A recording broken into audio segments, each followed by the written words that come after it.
భగవద్గీతా శ్రీమద్భగవద్గీతా.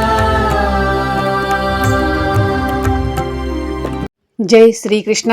శ్రీమద్ భగవద్గీత 8వ అధ్యాయము అక్షర పరబ్రహ్మ యోగము. ఇందులో 28 శ్లోకాల సారాంశం ఉంటుంది.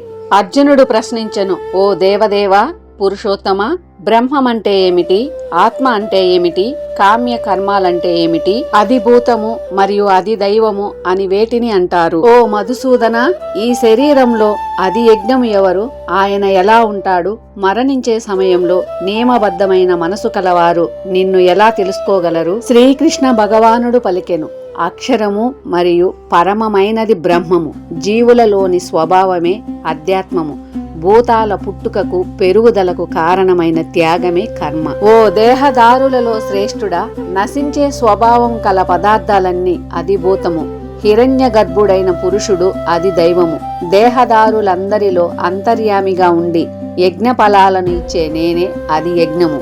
ఎవరైతే మరణకాలంలో నన్ను మాత్రమే స్మరిస్తూ ఈ శరీరాన్ని వదులుతారో వారు నిశ్చయముగా నన్నే పొందుతారు. ఇందులో ఎటువంటి సందేహము లేదు. ఓ కౌంతేయ, మనిషి అంత్యకాలంలో ఏ భావాన్ని తలుస్తూ ప్రాణాలు విడుస్తాడో మరుసటి జన్మలో ఆ భావాన్నే పొందుతాడు. ఓ అర్జున, అందువల్ల నువ్వు ఎల్లప్పుడూ నన్నే స్మరించు. అదే సమయంలో నీ ధర్మమైన ఈ యుద్ధాన్ని కూడా చెయ్యి. మనసును బుద్ధిని నాపై నిలిపితే తప్పక నన్నే చేరుతావు. ఓ పార్థ, వేరే ఇతర విషయాల మీదకు మనసును వెళ్లకుండా నిరంతరం అభ్యాసం అనే యోగంతో కూడిన చిత్తముతో నన్నే నిరంతరం ధ్యానించువారు నిశ్చయముగా నన్నే చేరుకుంటారు. భగవంతుడు సర్వజ్ఞుడు, పురాతనమైనవాడు, అందరినీ శాసించేవాడు, అణువు కంటే సూక్ష్మమైనవాడు, సూర్యుని వలె ప్రకాశించువాడు మరియు చీకటికి అతీతుడు.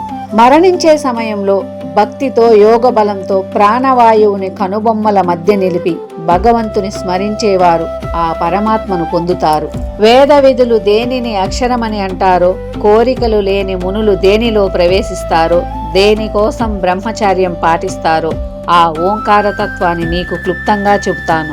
శరీరంలోని అన్ని ద్వారాలను అదుపు చేసి మనసును హృదయంలో నిలిపి ప్రాణవాయువును శిరసునందు ఉంచి యోగ సాధనలో ఉండాలి. నాశనం లేని ఓం అనే అక్షరాన్ని ఉచ్చరిస్తూ నన్ను స్మరిస్తూ దేహాన్ని త్యజించేవారు పరమగతిని పొందుతారు. ఓ పార్థ, వేరే ఆలోచనలు లేకుండా ఎల్లప్పుడూ నన్నే స్మరించే యోగికి నేను చాలా సులభంగా లభిస్తాను. నన్ను పొందిన మహాత్ములు దుఃఖాలతో నిండిన శాశ్వతమైన ఈ సంసారంలో మళ్లీ జన్మించరు. వారు అత్యున్నతమైన సిద్ధిని పొందుతారు.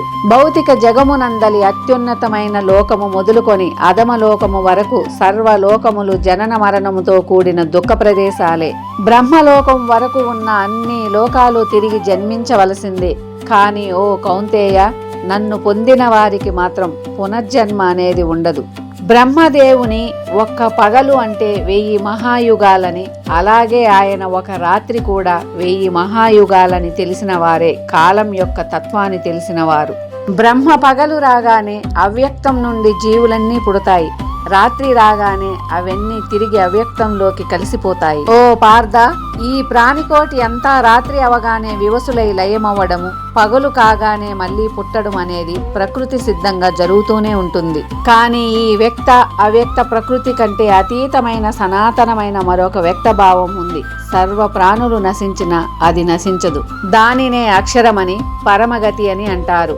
దేనిని పొందితే మనిషి తిరిగి రాడో అదే నా దివ్యధామము. ఓ పార్థ, ఏ పరమాత్మలో సమస్త భూతాలు ఉన్నాయో, ఎవరి ద్వారా ఈ జగత్తు వ్యాపించి ఉందో ఆ పరమ పురుషుడు అనన్య భక్తితో మాత్రమే లభిస్తాడు. ఓ భరత వంశ శ్రేష్ఠుడా, ఏ కాలంలో మరణించిన యోగులు తిరిగి జన్మించరో, ఏ కాలంలో మరణించిన వారు తిరిగి జన్మిస్తారో ఆ మార్గాల గురించి చెబుతాను విను. జ్యోతి స్వరూపమైన అగ్ని, పగలు, శుక్లపక్షము, ఉత్తరాయణము, ఈ 6 నెలల కాల మార్గంలో వెళ్లే బ్రహ్మజ్ఞానులు తిరిగి జన్మించకుండా బ్రహ్మమును పొందుతారు.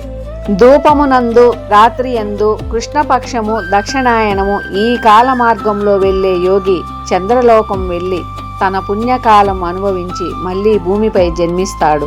జగత్తులో కాంతి మార్గము, చీకటి మార్గము అనేవి శాశ్వతమైనవి.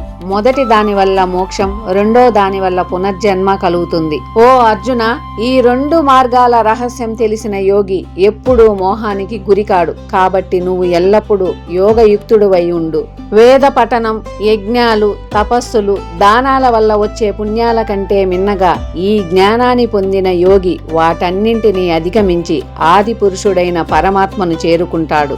శ్రీమద్ భగవద్గీత 8వ అధ్యాయము అక్షర పరబ్రహ్మ యోగము. ఇందులో 28 శ్లోకాల సారాంశం సమాప్తం. ఈ అధ్యాయ పఠనం యొక్క భావాన్ని వివరించడంలో ఏవైనా పొరపాట్లు లేదా తప్పులు దొర్లి ఉంటే క్షమించగలరని వేడుకుంటున్నాను. భగవంతుడి కృపతో మనందరికీ ఈ దివ్య జ్ఞానం లభించాలని కోరుకుంటూ సెలవు. సర్వం శ్రీకృష్ణార్పణమస్తు.